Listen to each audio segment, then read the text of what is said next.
The main roads are pretty clear, but those connecting streets that actually get you to those main roads, well, lots of them remain flooded or washed out. After several arguments from attorneys, 38-year-old Kenneth Williams was pronounced dead at 11:05 last night. Used to be part of Goodman Elementary here in Goodman, Missouri. We're just about 25 miles north of the state line. Well, right now, it's the calm before the storm. Thousands of motorcycles making their way up here to northwest Arkansas, and you can actually see over here, we've already got the setup in the works. Residents are waking up. They need to figure out, just what comes next. Lots and lots of damage around here in the area. I don't know about you, Chris and Jennifer, but I am not going to be deep frying my turkey.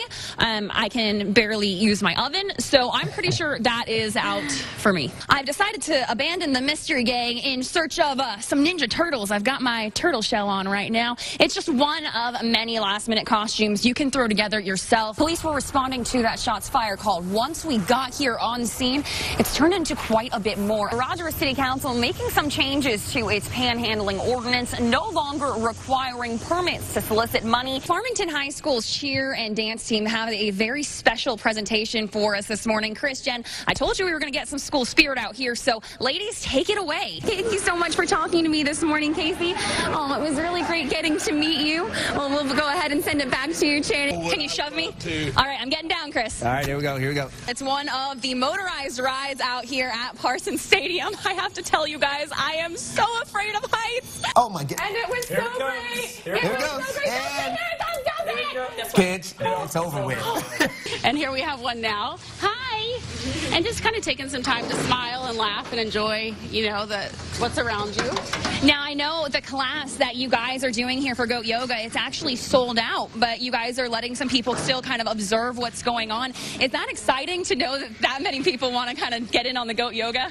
Up to the chin, back down. Bringing back childhood dreams of being a swashbuckling pirate or a Jedi in a far-off galaxy. After a year or two, my brother, when we were kids growing up, he would stop having fake lightsaber fights with me because he wasn't able to ever win them anymore. Fencing also happens to be an Olympic sport dating back thousands of years. The sword fighting aspect was there, but then it was also quickly became a very, very challenging physically and mentally. So you had to not only did you have to know what the right choice to do was, then you had to have the skills to actually be able to execute that. So, like Coach Bobby Cottom once did, I decided to give fencing a try. You're going to extend your arm first and then step.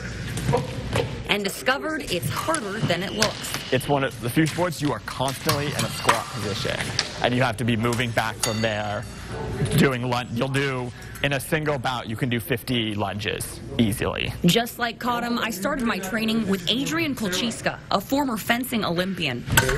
Extension. 1. Beautiful. You got this one? That's good. Perfect. One more time. Cottom may be in northwest Arkansas now, but in 4 years you may see him in Tokyo, Japan at the 2020 Olympics. I've been on the International and World Cup circuit a few times, had to take breaks for pursuing school and career, but if everything can line up, I would love to get back up to that level and on that path again. We teach them just the basic signs. We don't expect them to be fluent in ASL. For Alana Rodriguez, partnering with the Bentonville Police Department is the first part of a major plan. In the beginning, before this, they were terrified. They were not sure how they're going to communicate with the police, and often they expressed their concern, and they pretty much want you to stay home. With more than 8,000 deaf people in Arkansas, the pair is teaming up, teaching officers how to interact with deaf drivers. Why didn't we come up with something like this sooner? It was, we had the goals, we knew what we wanted to do, and then once we started brainstorming, we came up with this process. Drivers show this piece of paper, letting officers know they're deaf. A visual menu on the back simplifies communication for everything from violations to getting help. A lot of times they come to the car on the driver's side, and they're not aware that if they have a flashlight, and they can blind a deaf person, and it could take time for a deaf person vision to get back to normal after they let them know that they're deaf. It's not only about making the driver feel less anxious. Page says letting the officer know why a driver is not responding to verbal cues makes the situation safer for everyone involved. Once we've identified that it's a deaf driver, then we can move forward with the best way to communicate to not only keep it safe for everybody, but also speed up the process and get this person back on the road quicker. Rodriguez says she's already receiving positive feedback about the project, but her work is far from over. Our next project will be contacting the firemen and the EMT. The haunted house started in 1994, and it was an idea from a couple of people, and we did it in a gymnasium, and actually turned a profit. For the last 23 years, generating scares has been a big part of Jason Moreland's life.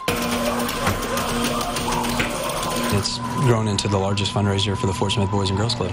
But all that changes after this year. We gave them about 18 months notice, and we asked them, if they would, please clear their things out by May of 2018. The Fort Chaffee Redevelopment Authority is selling off the warehouses the haunted house calls home. In the last 2 years or so, we have had a lot of interest from investors and developers wanting to buy these warehouses, and we felt like it was time. With the Boys and Girls Club's lease ending, time is running out to find a new space. It's 27,000 square feet, and, for us to get a rent cheap enough that would make it worth our while to still have a fundraiser, that's the question. That's the hard thing. The organization pays a reduced rate of $1,500 a year at Chaffee Crossing. Unless they find another location with a similar price, this could be the end of the haunted house. We do have a couple of people that have shown interest in buying certain pieces and or buying the entire inventory. But Moreland says he hopes they're able to scare up a new space before it comes to that.